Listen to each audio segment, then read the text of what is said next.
Are there any AI-proof careers left? And in my opinion, no. All you have to do is just look at history. How many jobs are left in their original form from 100 years ago? I bet you can't find even a single one if you think about it. Right now, AI is really still in its infancy, and the most easily replicated jobs are being taken over by AI.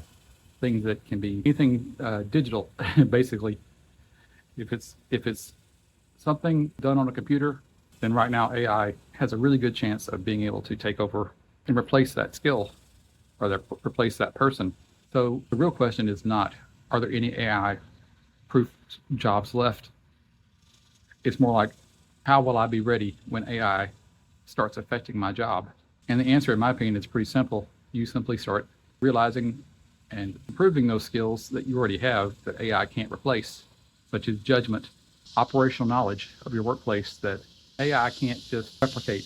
Those little things that only you know about in your job, the politics, the little quirks of the software, where stuff is stored, why it's stored there, the rules, the political game that is being played at your office, all those creative type things, esoteric things that you can't wrap your hand around. You can't write it down. You couldn't tell somebody how to play it, how to do this, or how to what your thinking process was.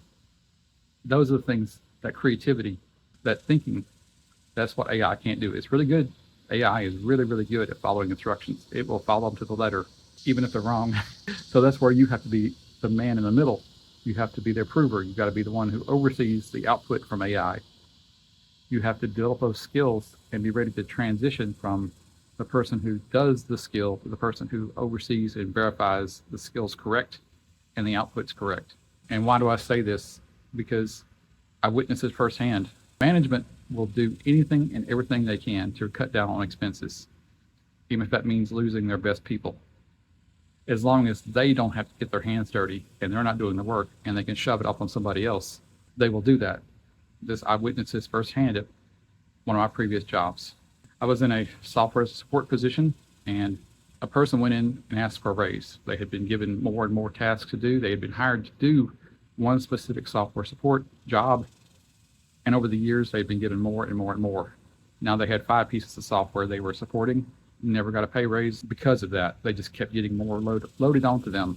And they finally, after like 5 years, went into and said, hey, I've got all these skills now. I'm doing all this extra work. I've never gotten a single extra dollar for it. I'd like a pay evaluation and a raise. And they said no. She goes, well, if I don't get the raise, then I'm going to find another job. And they said, okay. And what happened next? Had to feed a squirrel. Within 6 months, she had taken early retirement, decided it just wasn't worth the time and effort anymore. She was sick of the place. And so she turned in her resignation and she was gone. What happened to all those pieces of software that she was supporting? They got spread among the other people in the department. They didn't hire somebody else. They took that money, cut it out of the budget, and just made everybody else work harder. And so that's why I say whenever they can find a way to cut the budget, replace you with an agent, replace anybody with a automation that's cheaper. And with the release of Elon Musk's new Grok bot, which isn't quite perfect yet, not fully autonomous, but it's going to have the ability to watch you somehow through cameras or something, watch your screen, watch your activities, learn your skills that it can replicate. It's going to take over those mundane tasks that you do every day, such as email, report writing, creating documents, drafting email replies, that kind of thing. Who knows what else? It depends on what your job is. I mean, you might be writing spreadsheets. It'll start writing the spreadsheets. It'll intake the data. It'll fill out the spreadsheets. It'll work 24/7. Doesn't need a break. Doesn't need to go to the bathroom. All for $200-300 a month. You don't think that your employer is going to jump on that in a heartbeat? If they can save several $1,000s a month on benefits and pay for a measly $300 a month, and this thing runs 24/7. So you got 5 of these people, software support people or accountants or whatever in the department. All of a sudden, they only need one person to oversee all these agents and just make sure that the output is correct. Of course, they're going to jump on that. They would be foolish not to, because if they don't do it, they know the competitors are. Sorry, one more squirrel. Anyway, I'm just saying I saw this firsthand at several workplaces. I was just picking out one specific memory I had And when I finally left the organization, they were asking me why I was leaving. I said, well, basically, I've been here for 5 years now. I've got more and more training over the years. I was talking to my director because he wanted to know why I was leaving. It was a complete surprise to him.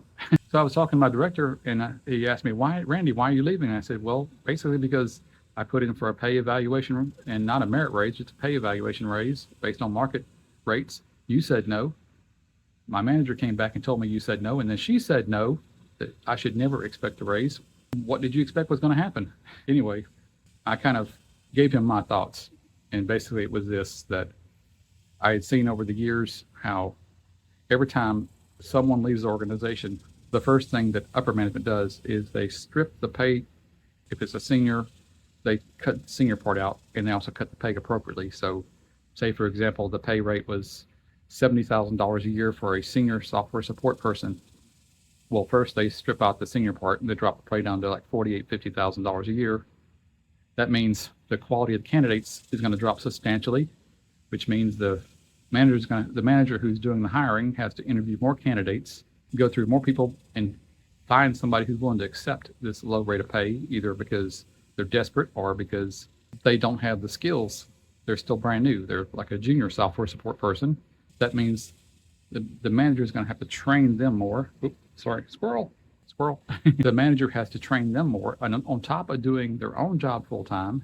So this new person, if they hire someone, is going to be there for at least a year before they're any good at anything and confident about their job duties. But because the department director or the chief technology officer wasn't directly affected by this, they don't care.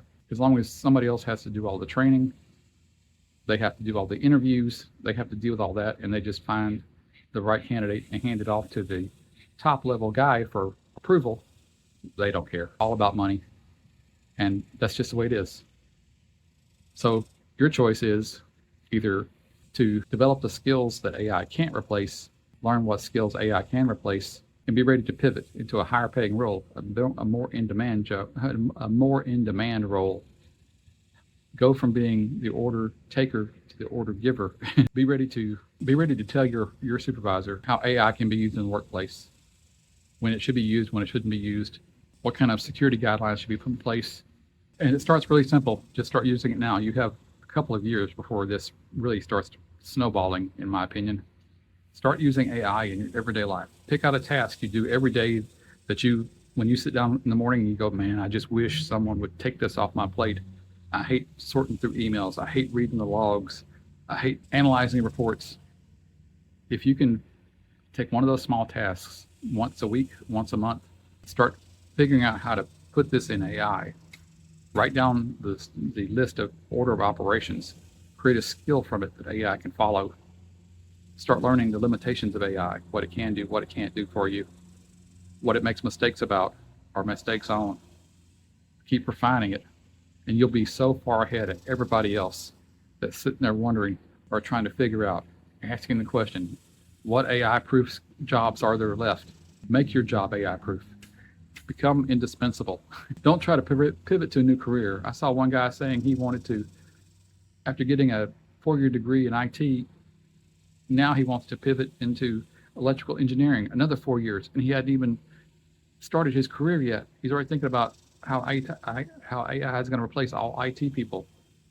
No, don't do that. Take what you got. Take those things that only you know, that job knowledge. Learn how to use that. Use your brains instead of using your hands.